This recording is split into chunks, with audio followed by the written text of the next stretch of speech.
They called it a flying fork, a mistake with wings, an engineer's fever dream that somehow made it off the drawing board and into the sky. The Lockheed P-38 Lightning, twin boom, twin engine, twin vertical stabilizers jutting up like devil's horns. It looked like nothing else in the air. And that wasn't a compliment. Too ugly to dogfight, they said. Too complex to fly. Too strange to win. But in the vast Pacific theater, under the scorching sun and across thousands of miles of open ocean, this strange bird would become something else entirely. Lightning incarnate, the aircraft that America's enemies feared most, the plane that brought down admirals and aces, the fighter that proved beauty has nothing to do with victory. This is the story of how the ugly duckling became the deadliest predator in the sky. The desperate search. It's 1937.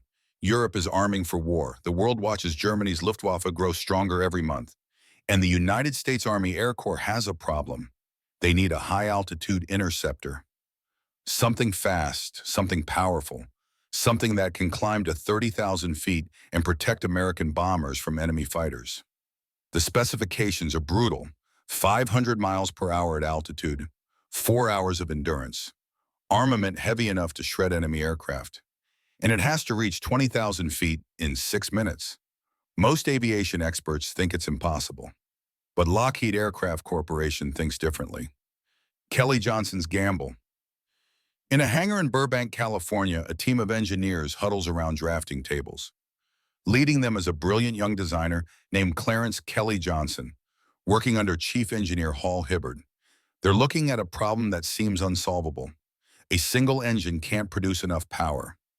The aircraft would be too heavy, too slow, too limited in range. So they make a radical choice.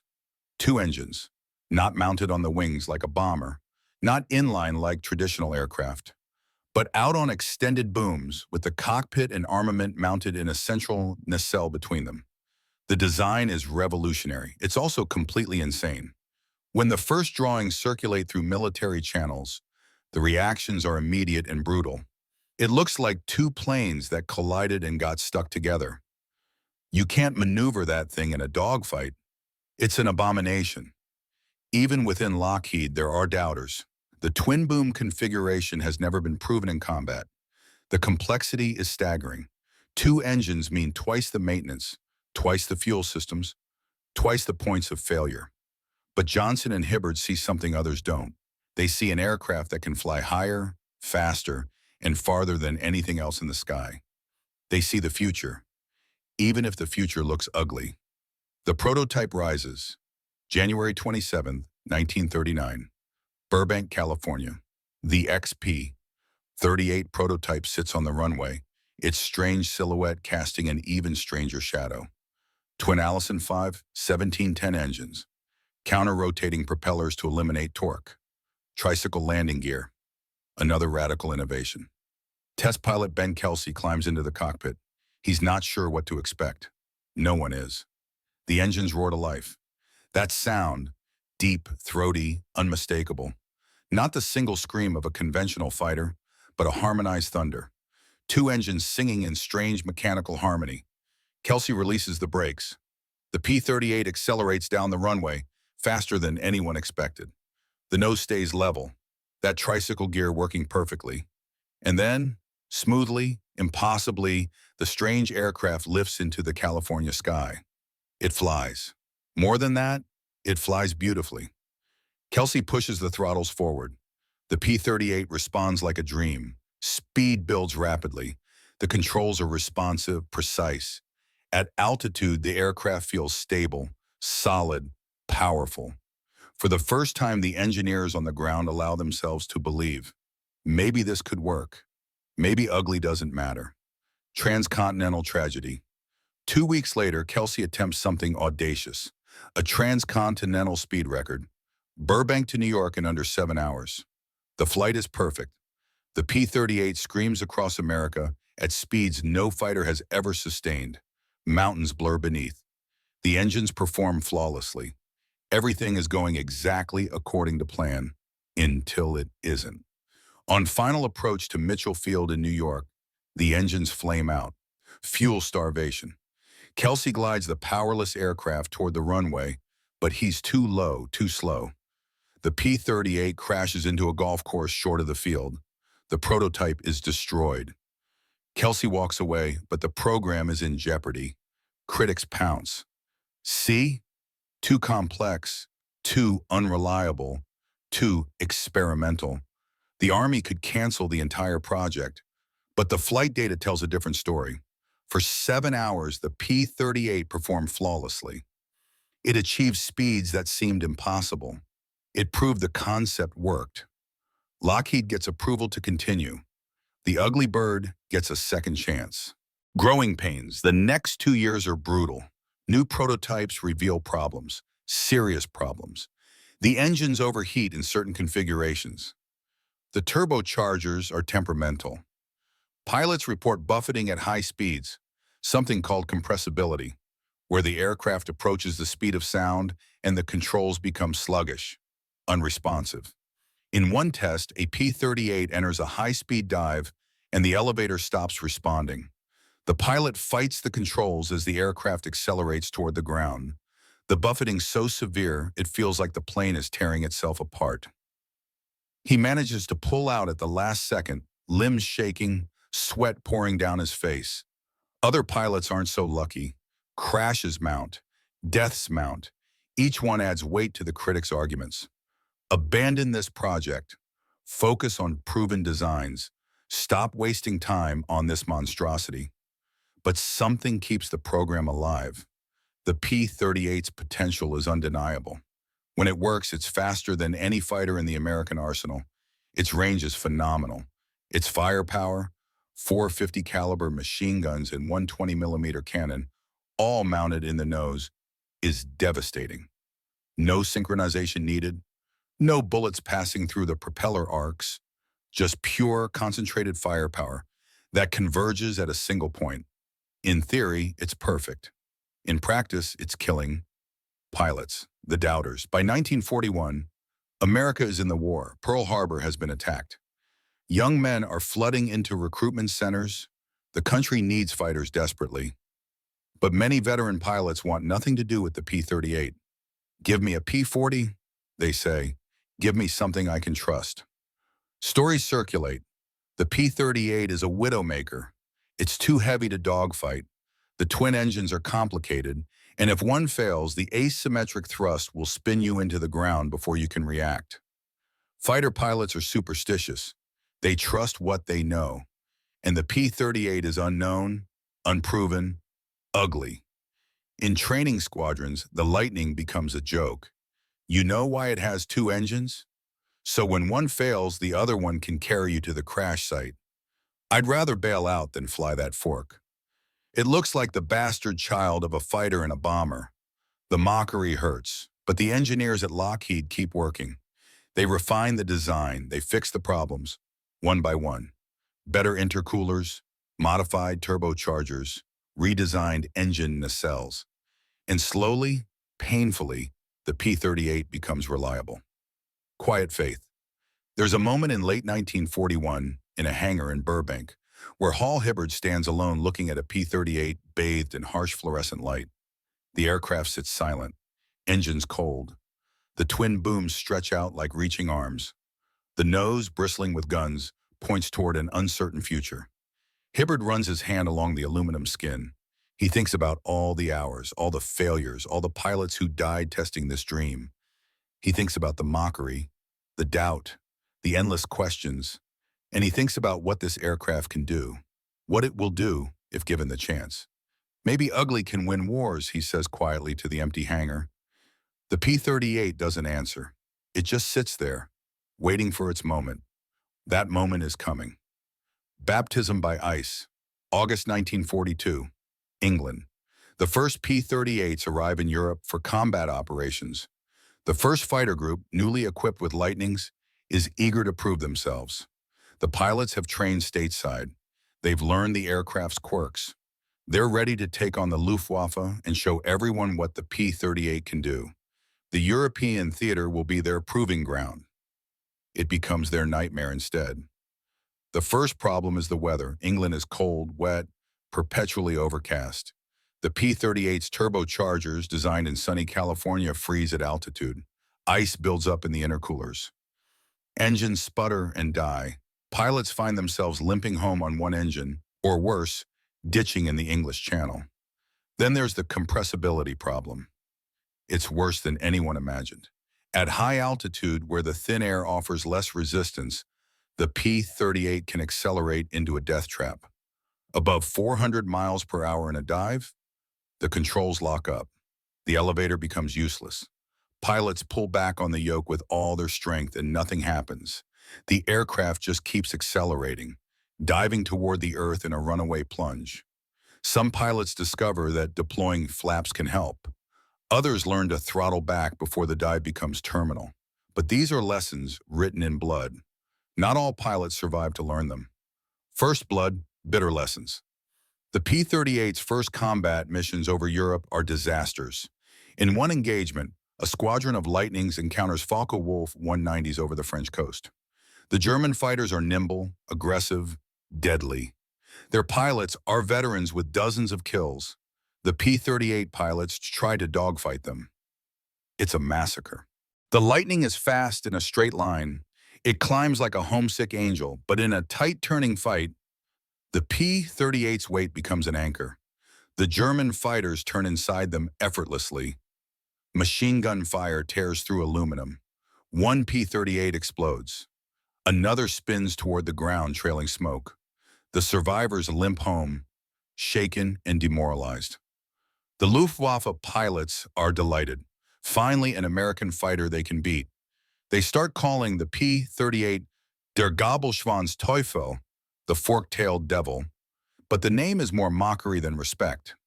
German pilots file reports. The twin-engine American fighter is fast but inflexible. Engage in turning combat, they cannot follow. Back in England, the P-38 squadrons are in crisis. Morale plummets. Pilots request transfers.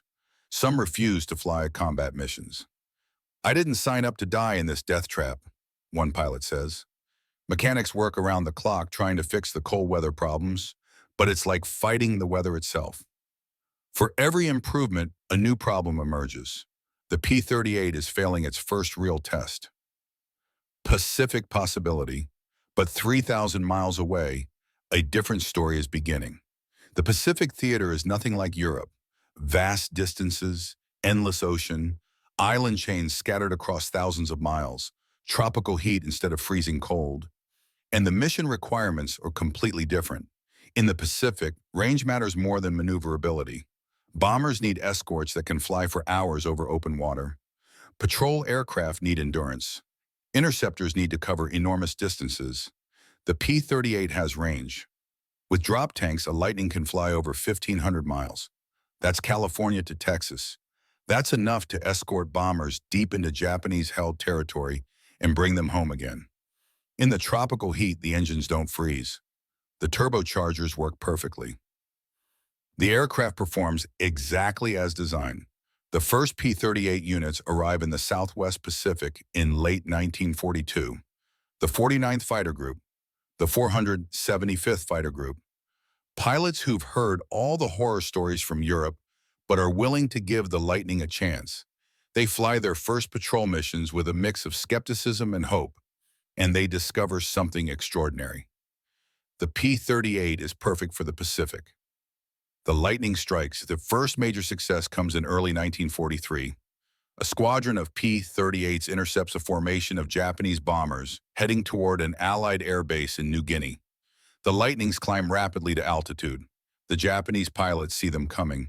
Those distinctive twin booms unmistakable even at distance. But they can't escape. The P-38s have a speed advantage. They dive down on the bomber formation with devastating effect. The nose-mounted guns converge, and when they fire, the effect is catastrophic. 20-millimeter cannon shells tear through aluminum.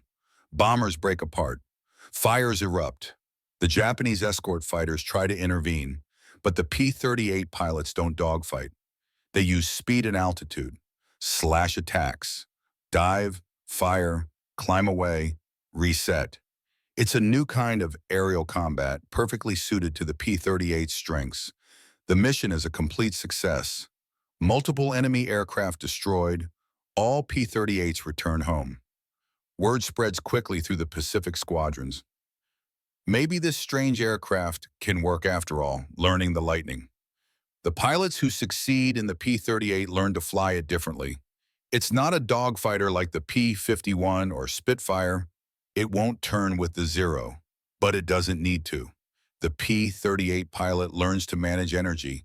Altitude is life. Speed is salvation. Never slow down. Never get drawn into a turning fight. Use the climb rate. The Lightning can outclimb almost anything in the sky. When attacked, point the nose up and firewall the throttles. Those two Allison engines will carry you up and away faster than any Japanese fighter can follow. Use the dive speed. In the thin air at altitude, the P-38 can dive away from almost any threat. The compressibility issues that plague European operations are less severe in the Pacific's lower altitude combat. Use the firepower. The concentrated nose armament means you don't need many hits. One solid burst in the enemy aircraft is done. And use the range. Fly missions that no single-engine fighter can attempt. Be there when the bombers need protection, hundreds of miles from home. The tactics spread from squadron to squadron. New pilots are taught the Lightning way. Don't dogfight. Dictate the engagement. Fight on your terms, not theirs. Ace country. And then the aces start to emerge. Richard Bong, a baby-faced farm boy from Wisconsin. Quiet, methodical, lethal. He loves the P-38. In his hands, the Lightning becomes a surgical instrument. Bong develops a technique. Approach from above and behind, get in close, impossibly close, and fire a single devastating burst. He doesn't waste ammunition. Every shot counts. His kill count starts climbing. 5, 10, 15, 20. Thomas Maguire. Aggressive, competitive, always pushing. He and Bong develop a rivalry, each trying to become America's top ace. Maguire flies his P-38 with fierce determination, racking up kills across the Southwest Pacific. Charles McDonald, Gerald Johnson, Jay Robbins. The list grows. These men aren't just good pilots. They're brilliant tacticians who understand the P-38's unique characteristics. They know exactly how to use its strengths and hide its weaknesses. And they're destroying Japanese aircraft at an astonishing rate. The P-38 squadrons become elite units. When bombers need escorts, they request Lightnings. When a tough mission comes up, they call in the twin boom fighters. The aircraft that was too ugly to win dogfights is winning the air war. The sound of thunder. Every pilot who flies the P-38 remembers the sound. Two Allison V-17 engines spinning counter-rotating propellers, creating a unique harmonic roar. Not the high-pitched scream of a single-engine fighter, something deeper, more primal. From the ground, you can identify a P-38 by sound alone. That distinctive thunder, rolling across the sky. In the cockpit, surrounded by that sound, pilots feel invincible. One pilot later recalls, "You had all that power wrapped around you. Those two engines, one on each side, pulling you through the sky. If one got hit, you still had the other. You felt safe somehow, even in combat." Another remembers, "The first time I pushed the throttles to military power and felt those engines respond, I understood. This wasn't just an airplane. This was a weapon. This was lightning in a bottle." The P-38 becomes more than an aircraft. It becomes a symbol. American engineering, American innovation, American power. The twin booms that look so ugly on the ground become beautiful in the sky. Mission profile. A typical P-38 mission in the Pacific. 0500 hours. Pre-dawn darkness. Pilots stumble through the tropical heat to their aircraft. Mechanics have been working through the night. The Lightnings are fueled, armed, ready. Pre-flight checks. Walk around the aircraft. Check the props, the engines, the control surfaces. The ritual grounds you, focuses your mind. Climb into the cockpit. The P-38's cockpit is spacious compared to single-engine fighters. Room to move. Good visibility through the greenhouse canopy. Strap in, check instruments. Fuel, oil pressure, hydraulics, oxygen. Engine start. The ground crew stands by the left engine. Hand signals. Clear. The starter motor whines. The Allison catches, coughs, roars to life. Then the right engine, that distinctive counter-rotating harmony. Takeoff. The P-38 is heavy with fuel and ammunition, but those two engines have power to spare. Roll down the runway. The tricycle gear keeps you level. Rotate. Climb out over to the jungle, over the ocean, into the rising sun. The formation assembles. 8 P-38s in 4 pairs. Check in on radio. Everyone's ready. Climb to altitude. 25,000 feet. The engines are supercharged, pulling thin air and compressing it. At this height, the P-38 breathes easy. Course southeast. Out over the ocean, below nothing but water. If you go down out here, you're on your own. Hours pass, the sun climbs higher. The cockpit gets hot despite the altitude. You sweat in your flight suit, scanning the sky constantly. Then the radio crackles. Bogies, 2 o'clock high. Your heart rate spikes. This is it. Enemy aircraft spotted. The formation turns to intercept. You see them now, a dozen dots against the blue. Japanese bombers with fighter escort. They're heading toward your base, laden with bombs meant to kill your friends. Not today. The P-38s position themselves up sun. Altitude advantage, speed advantage. Surprise. The dive begins, throttles forward. The Lightning accelerates like gravity itself is pulling you down. The airspeed indicator climbs. 300 miles per hour, 350, 400. The enemy formation grows in your windscreen. You pick your target, a bomber. Adjust your angle. Get the deflection right. Range closes. Closer, closer.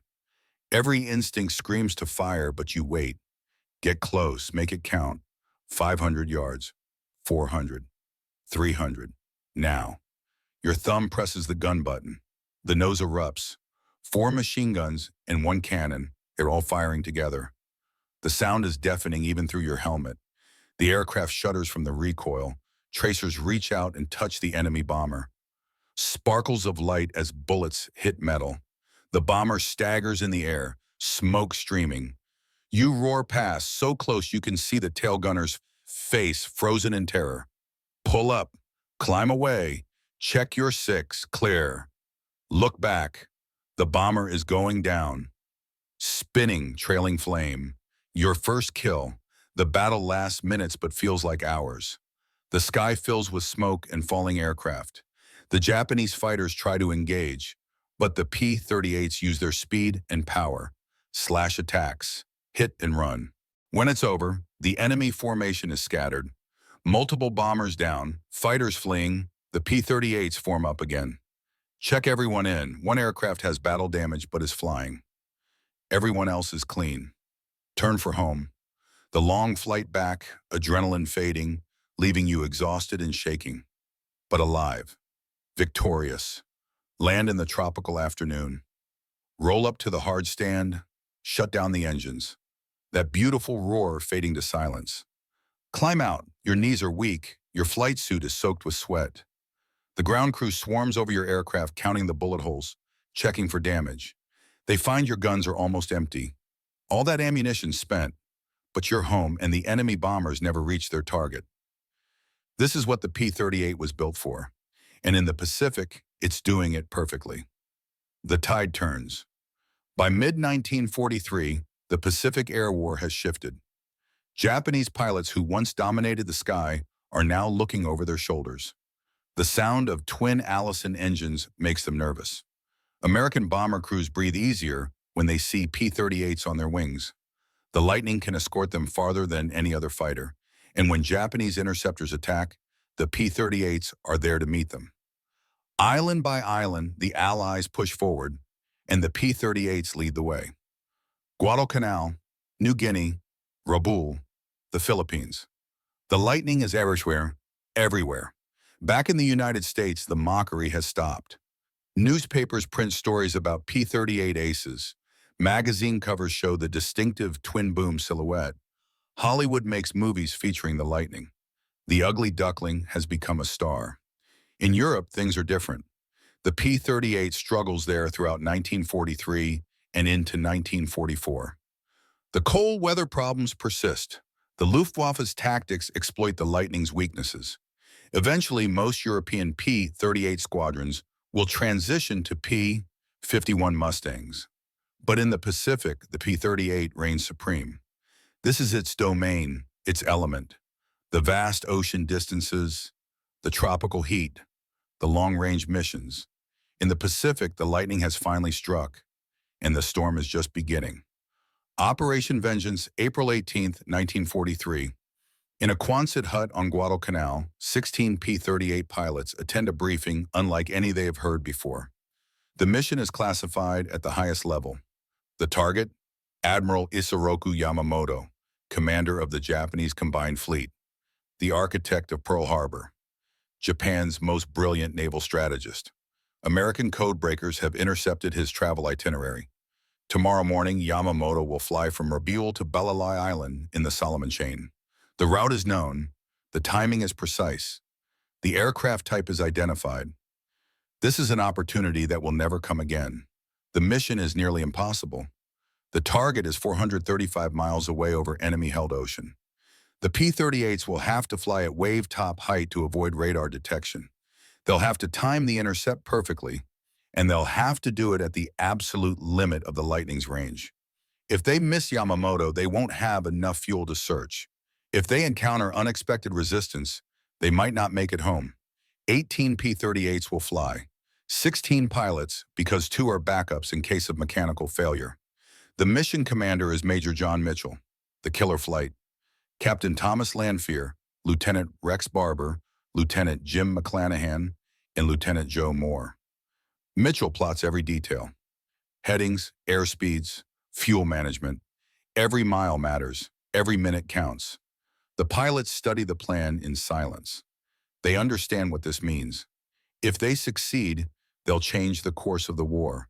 If they fail, they'll bow in the middle of nowhere, and no one will ever know what they attempted. Major Mitchell looks at his pilots. Questions? Silence.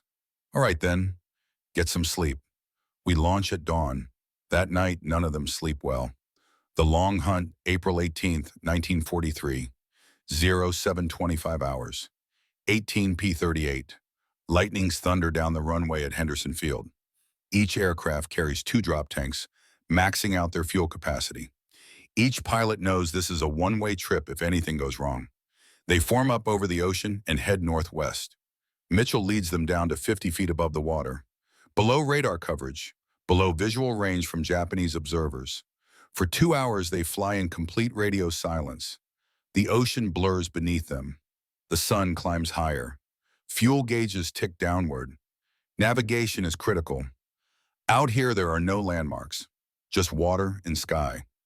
Mitchell flies by timing and compass heading, making tiny corrections to account for wind. If his calculations are off by even a few degrees, they'll miss the intercept entirely.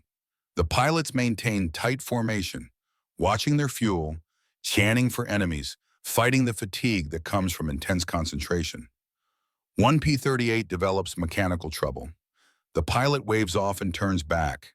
17 left. Then another. 16. Exactly as planned. At 0934 hours, Mitchell begins a climbing turn. Time to gain altitude. Time to be at the intercept point. The P-38s climb from wave-top height to 5,000 feet. Engines roaring, every pilot's heart pounding. 0943 hours. Bogies, 11 o'clock. There, 2 Japanese bombers, Betty G-4M models, flying exactly as predicted. And above them, 6 Zero fighters as escort. Yamamoto is in one of those bombers. Mitchell's voice crackles over the radio. Killer flight, go. Cover flight, stay high. Lanphier, Barber, McClanahan, and Moore break formation and dive toward the bombers. The Zero escorts see them and dive to intercept. The sky erupts in chaos. Lightning strike. Lanphier's P-38 meets the diving Zeros head-on. He engages them, drawing them away from the bombers. A calculated sacrifice. Keep the escorts busy while Barber goes for the kill. Rex Barber pushes his Lightning into a screaming dive toward the bombers. The lead Betty is already turning away, heading for the jungle, trying to escape. Barber closes the distance. The bomber fills his windscreen. He can see the tail gunner firing at him. Tracers flash past his cockpit. He doesn't flinch. At close range, Barber presses the trigger. The P-38's nose guns erupt. 450s and 120mm cannon, all converging on the Betty's right engine. Metal tears. The engine explodes in flame. The bomber staggers, smoke pouring from the wing. Barber pulls up to avoid collision, then comes around for another pass. But he doesn't need it. The bomber is going down. It plunges toward the jungle, trailing fire, completely out of control. The bomber crashes into the jungle canopy and explodes. Admiral Isoroku Yamamoto is dead. The second bomber is also hit. It tries to make an emergency landing on the water, but crashes hard. No survivors. The entire engagement has lasted less than 5 minutes. Above, the Zero fighters are trying to pursue, but the P-38s use their speed advantage. Dive away, extend separate. Mitchell's voice. Break off. Head for home. Now. The P-38s turn south and run for the coast. Some Zeros follow but can't keep up. The Lightnings pull away, those twin Allison engines screaming at full power. The flight home is tense. Fuel is critical. Every pilot watches their gauge, doing calculations. Will they make it? Some won't. 2 P-38s run out of fuel and have to ditch in the ocean near friendly islands. The pilots are rescued. The rest make it back to Guadalcanal. They land with nearly empty tanks. Some engines sputter on final approach, the last drops of fuel burning away. But they made it. The debriefing is immediate and classified. What happened out there stays secret for now. But among the P-38 pilots, word spreads instantly. They did it. They killed Yamamoto. The Lightning struck down the architect of Pearl Harbor. Overnight legend. For weeks, the mission remains classified. The pilots can't talk about it. The American government doesn't want the Japanese to know their codes are broken. But eventually the story gets out. When it does, it transforms the P-38's reputation overnight. This is no longer an experimental aircraft. No longer an ugly duckling trying to prove itself. This is the fighter that flew 435 miles over enemy territory, intercepted a moving target with perfect timing, killed Japan's greatest admiral, and flew home. This is the fighter that did what no other aircraft could do. The headlines scream, Lightning strikes Yamamoto. P-38 scores historic kill. Reporters descend on Pacific fighter squadrons. They want to know everything about the Lightning. How fast is it? How far can it fly? What does it feel like to fly? The pilots who once mocked the P-38 are silent now. Kelly Johnson and Hal Hibbard, back at Lockheed, read the news with quiet satisfaction. They don't say, I told you so. They don't have to. The aircraft speaks for itself. From that moment on, the P-38 is legendary, the hunter's creed. Richard Bong's kill count keeps climbing. By late 1943, he's America's leading ace, 27 confirmed kills. Then 30, then 35. He flies a P-38 named Marge after his girlfriend back home. The aircraft is his partner, his weapon, his salvation. Bong's technique is refined to perfection. He doesn't waste motion, doesn't waste ammunition. He approaches each engagement like a chess match. Position, altitude, speed, surprise. Get above the enemy, dive down unobserved, close to point-blank range, sometimes as close as 50 yards. Fire one burst, climb away. It's methodical, clinical, devastatingly effective. Other pilots try to copy his style, but few can match his patience. Bong will spend hours positioning himself perfectly. He'll let easier targets pass if the geometry isn't right. When he fires, the enemy doesn't get a second chance. By early 1944, Bong has 40 kills. He's closing in on Eddie Rickenbacker's World War I record of 26. Thomas McGuire is racing to catch him. McGuire is more aggressive, more emotional. He takes risks that Bong won't. But his kill count is climbing too. The two men respect each other. There's rivalry, but no animosity. They're both doing the same job in their own ways, and they're both doing it in P-38 Lightnings. The Forked-Tail Devil. By 1944, the Japanese pilots have a new nickname for the P-38. They still call it the Forked-Tailed Devil, but now the name carries weight. Fear, respect. A Japanese fighter pilot's account, captured after the war, describes it. When we saw the twin-boom fighters, we knew the mission was compromised. They were faster than us. They could climb above us. They had range to follow us anywhere. And when they dived on our formations, there was nothing we could do. Our only hope was to separate them from each other, isolate one, and attack with multiple aircraft.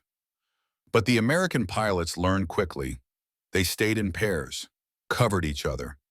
If you chased one, his wingman would kill you.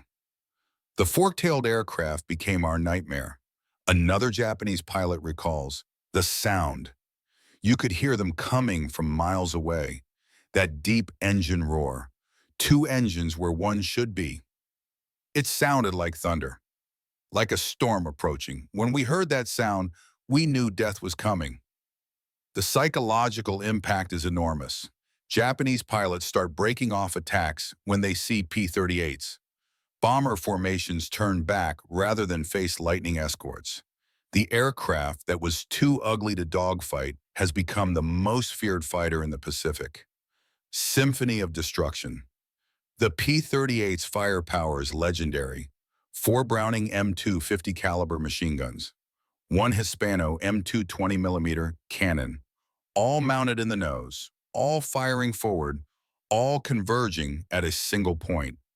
No synchronization issues. No guns mounted in the wings with convergence problems. Just pure, concentrated devastation. One pilot describes the effect. When you fired, the whole aircraft vibrated. The nose lit up like a welding torch, and whatever you were shooting at just disintegrated.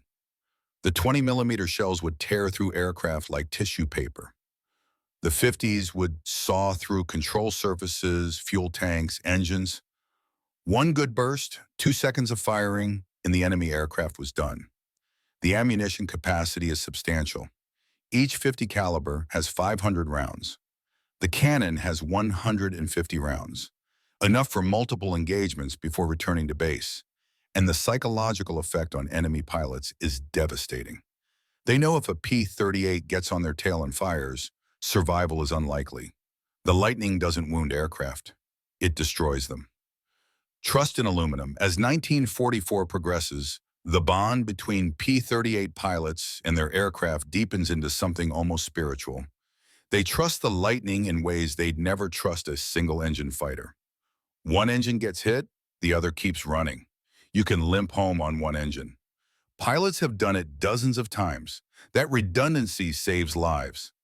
The cockpit is spacious enough to move around on long missions. You can shift your weight, stretch your legs. On 8-hour patrol flights, that comfort matters. The visibility is excellent. That greenhouse canopy gives you a view in every direction. You can see threats coming. You can see your wingman. You can navigate by landmarks far below. And the performance?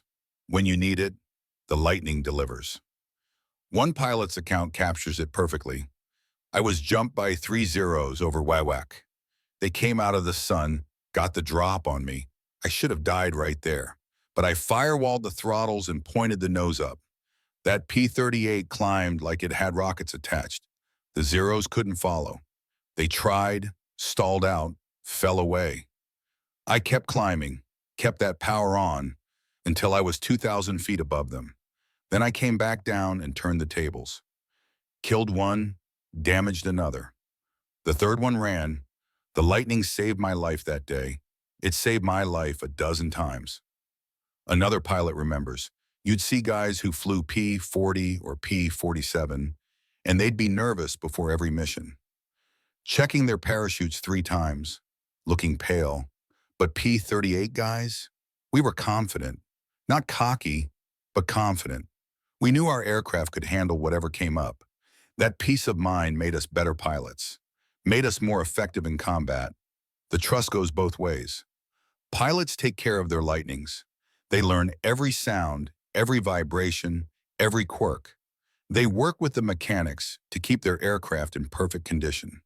Some pilots name their aircraft, paint nose art, treat their P-38 like a partner, not a machine. Because in the vast Pacific, your aircraft is your partner, your lifeline, your only way home. The geometry of death. By mid-1944, P-38 tactics have evolved into a precise science. The preferred formation is the finger four aircraft arranged like fingertips on an outstretched hand.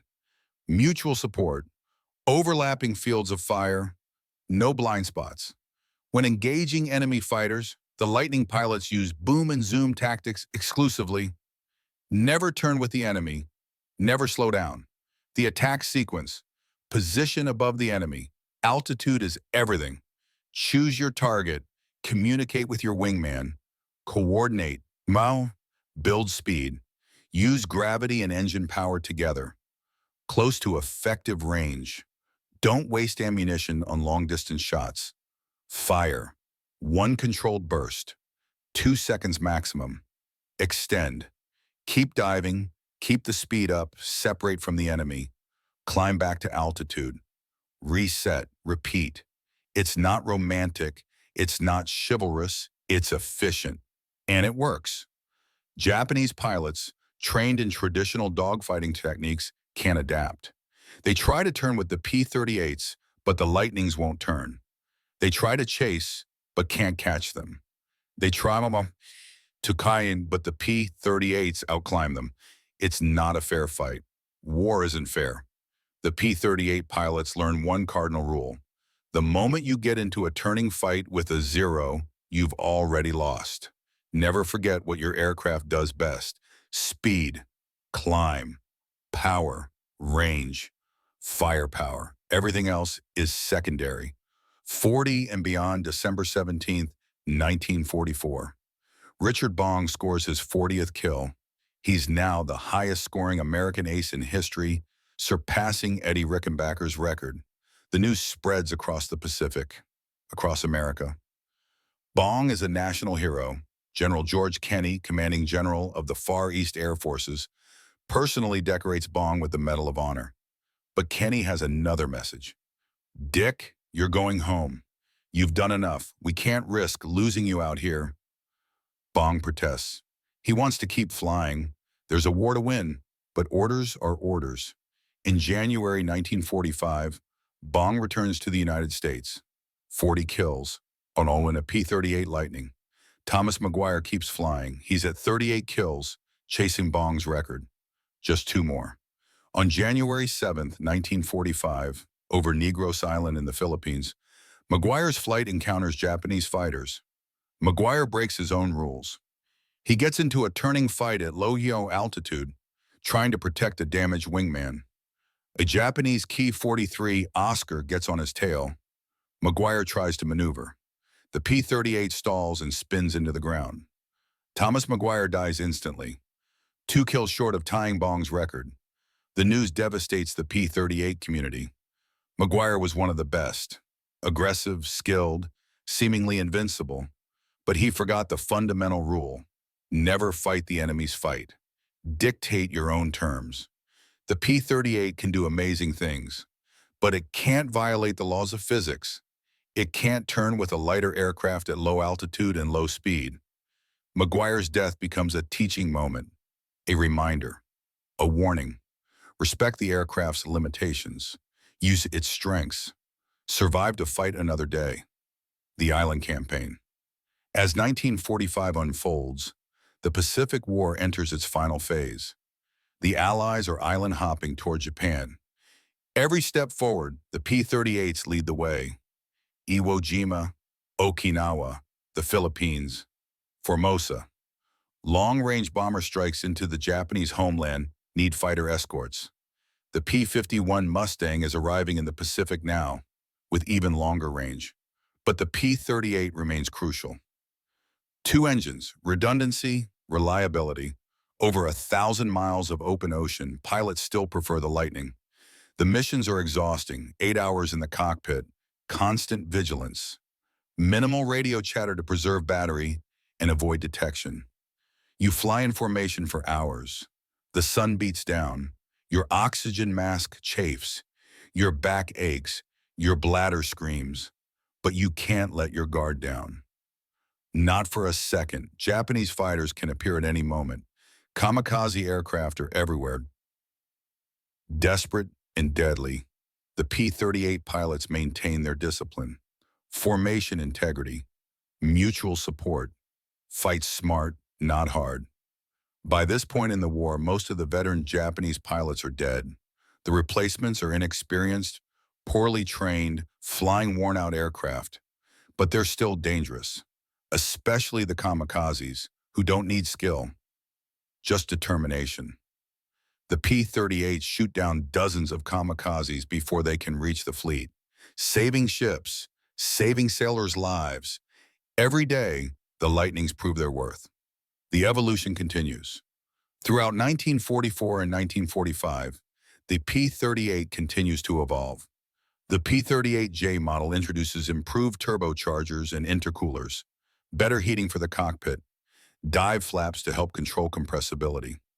The P-38L, the final and most numerous variant, refines everything. Better engines, more ammunition, improved electrical systems. By the war's end, over 10,000 P-38s have been built. They serve in every theater: Europe, Pacific, Mediterranean, China, Burma, India. But the Pacific remains the Lightning's home, its proving ground, its legacy. In Europe, the P-38 will be remembered as a capable but flawed fighter that struggled in the cold. In the Pacific, the P-38 will be remembered as legendary, the fighter that won the air war, the aircraft that dominated the skies and brought the boys home. Night Lightning. Some P-38s are modified for night fighting. Painted black, equipped with radar. They hunt Japanese bombers in the darkness. The night fighter variant proves the Lightning's versatility. The spacious nose has room for radar equipment. The stability makes it an excellent gun platform even in darkness. Night fighter P-38 pilots describe a surreal world, flying in complete darkness over the Pacific, guided only by instruments and radar returns. Then the sudden contact.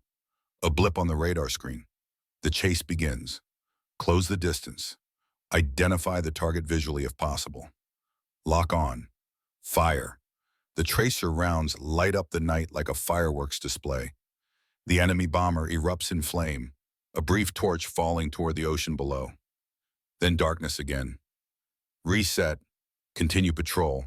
The night-fighting P-38s shoot down dozens of Japanese bombers. They protect Allied bases from night raids.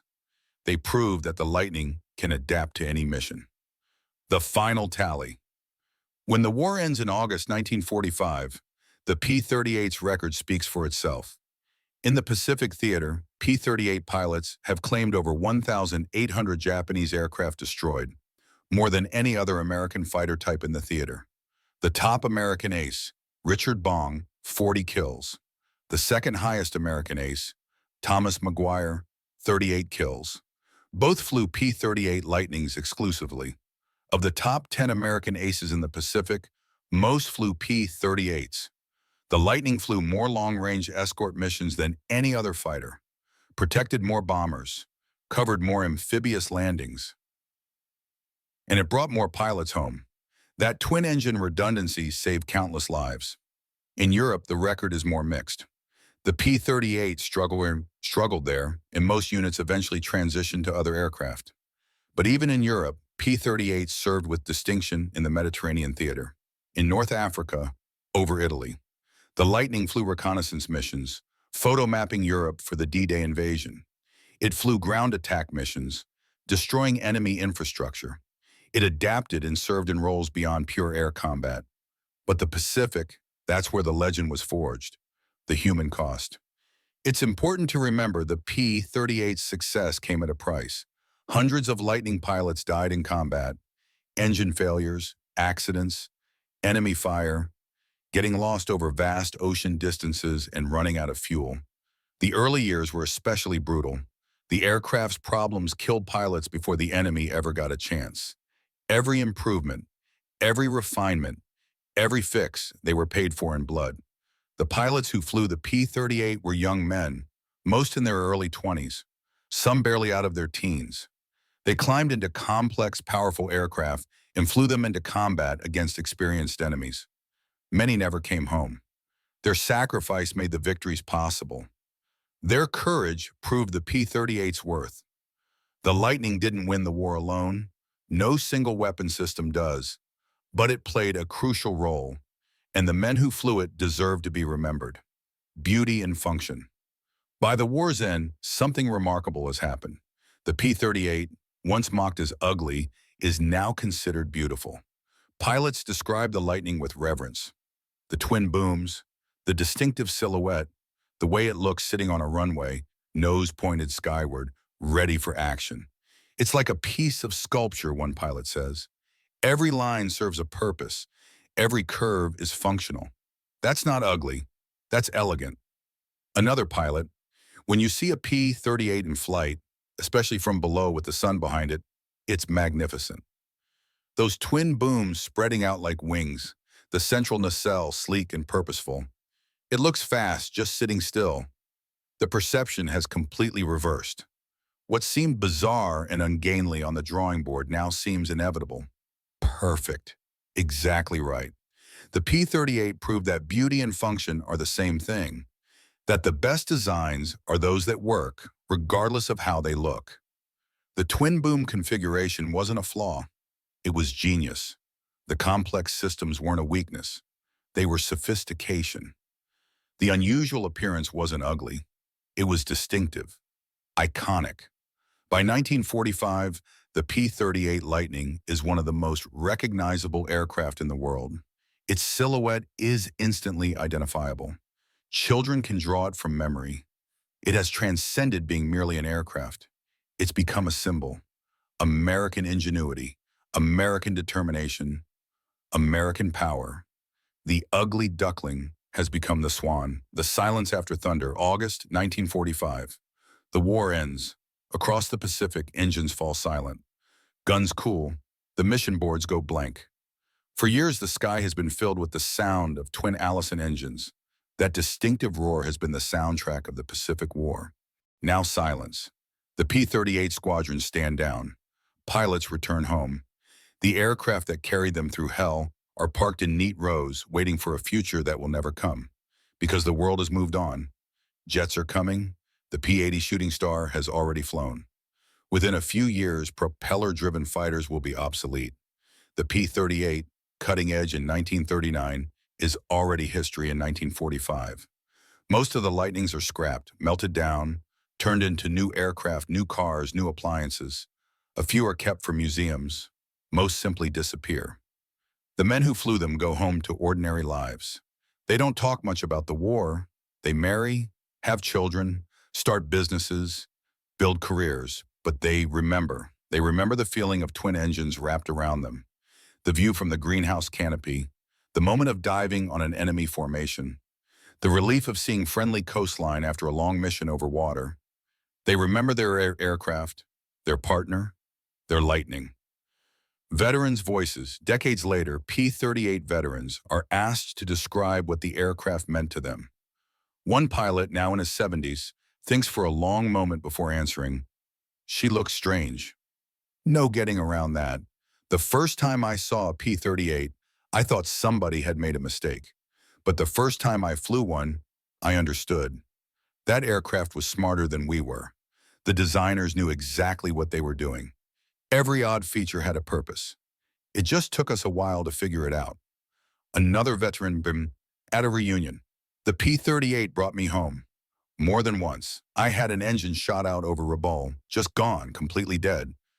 But that other engine kept running, and I made it back to base. In a single-engine fighter, I'd have been swimming. Or dead. That redundancy saved my life. I owe everything to that aircraft. A former mechanic remembers. Those planes were my babies. I worked on them every day. I knew every rivet, every wire, every system. When my pilots took off on a mission, I'd watch until they disappeared, and I'd pray my work was good enough to bring them home. when they landed safe, when they climbed out smiling. That was everything. That was why we did it. Richard Bong, in one of his last interviews before his tragic death in 1945, testing a P-80 jet, the P-38 was the perfect aircraft for the Pacific: long range, heavy firepower, twin-engine reliability. I never flew anything I trusted more. She was a lady, treated you right if you treated her right. I wouldn't have wanted to fly anything else. The legacy in aluminum. The P-38's influence doesn't end with World War II. Its twin-boom configuration influenced future designs. The Lockheed F-104 Starfighter, though radically different, carries echoes of Kelly Johnson's design philosophy. The concept of twin-engine fighters persists. The F-15 Eagle, the F-14 Tomcat, the F-18 Hornet. Modern fighter jets almost universally use twin engines for redundancy and power. The P-38 proved that unconventional designs can work if the engineering is sound. It proved that you can't judge an aircraft by its appearance. It proved that taking risks, trying new approaches, pushing boundaries, these things can win wars. Lockheed went on to become one of America's premier aerospace companies. The P-38 was a crucial step in that journey. It established the company's reputation for innovation. Kelly Johnson went on to design the U-2 spy plane and the SR-71 Blackbird, aircraft that, like the P-38, seemed impossible but changed everything. The Lightning's DNA is woven through American aviation history, the collector's dream. Today's surviving P-38s are rare and precious. A few dozen remain airworthy. They appear at air shows painted in wartime colors, still flying after 80 years. When a P-38 takes off, when those twin engines roar to life, when that distinctive silhouette climbs into the sky, something magical happens. Veterans weep. Young people stare in awe. The sound, that sound, carries across the airfield like a message from the past. We were here. We fought. We mattered. The P-38 in flight is a living memorial, not to war, but to the men who flew these aircraft, to their courage, their sacrifice, their skill, and to the designers who built something truly remarkable. The museum halls. Walk through any major aviation museum and you'll find a P-38. Usually it's mounted dramatically, suspended from the ceiling in a diving attack, or on a pedestal, nose pointed upward, climbing toward the sky. People stop and stare. Children press their faces close to the glass, trying to imagine what it was like. The plaques tell the basic story: twin-engine fighter, World War II, Pacific Theater, famous aces. But the plaques can't capture the full truth. They can't convey the sound of twin Allisons at full throttle. They can't express the fear and exhilaration of aerial combat. They can't describe the bond between pilot and machine. They can't explain how an aircraft once considered too ugly to succeed became one of the most beloved fighters of all time. But the aircraft itself, silent, still, frozen in time, somehow communicates these things anyway. You look at a P-38 and you understand. This was serious. This was real. This mattered. The lesson: what does the P-38 story teach us? That innovation requires courage. That unconventional solutions can solve impossible problems. That persistence matters more than initial success. The P-38 could have been canceled a dozen times. After the first prototype crashed. After the early failures in Europe, when pilots refused to fly it. But the designers believed in their work. The test pilots kept pushing. The combat pilots learned to use the aircraft's strengths. And eventually the ugly duckling proved everyone wrong, not by changing what it was, but by finding the place where it belonged. In the vast Pacific, the P-38 was perfect. It just needed the right war, the right theater, the right mission. Sometimes that's all it takes, being in the right place at the right time with the right capabilities. The P-38 teaches us not to judge too quickly, not to dismiss the unconventional, not to confuse familiar with good or strange with bad. Beauty is subjective, performance is objective, and in the end, performance is what matters. The sound fades. The last generation that remembers the P-38 in combat is fading away. The veterans are in their 90s now. Soon there will be no one left who flew the Lightning in anger, who felt its power, who trusted it with their lives. But the stories remain. The photographs remain. The aircraft themselves remain, a few dozen survivors scattered across the world. And the legend remains. The strange twin-boom fighter that nobody wanted, that everyone mocked, that struggled and failed and persisted and finally gloriously succeeded. The lightning that struck in the Pacific and changed everything. Final reflection. They said it was too ugly to win dogfights.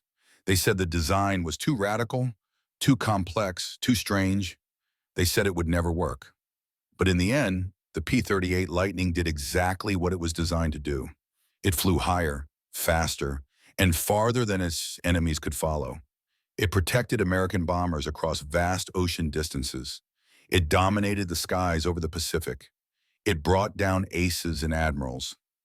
It brought pilots home alive, not because it was beautiful, not because it was conventional, not because it looked like what people expected a fighter to look like, but because it worked, because brilliant engineers designed it with purpose and precision, because brave test pilots refined it through tragedy and triumph, because skilled combat pilots learned to use its strengths and hide its weaknesses.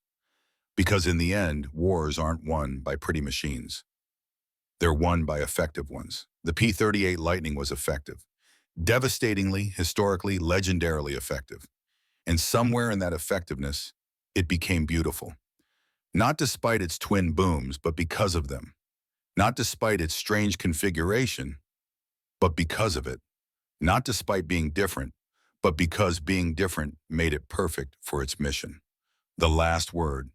Beauty isn't what wins wars. Lightning does. And the P-38 was lightning incarnate. Born in thunder, forged in fire, proven in blood. It flew into history mocked and derided. It flew into legend, respected and feared. And it flew into our memory forever. The ugly aircraft that became beautiful, the joke that became legendary, the lightning that struck twice, once in the skies over the Pacific, and once in our collective imagination. They thought it was too ugly to win dogfights. They were wrong, and that makes all the difference.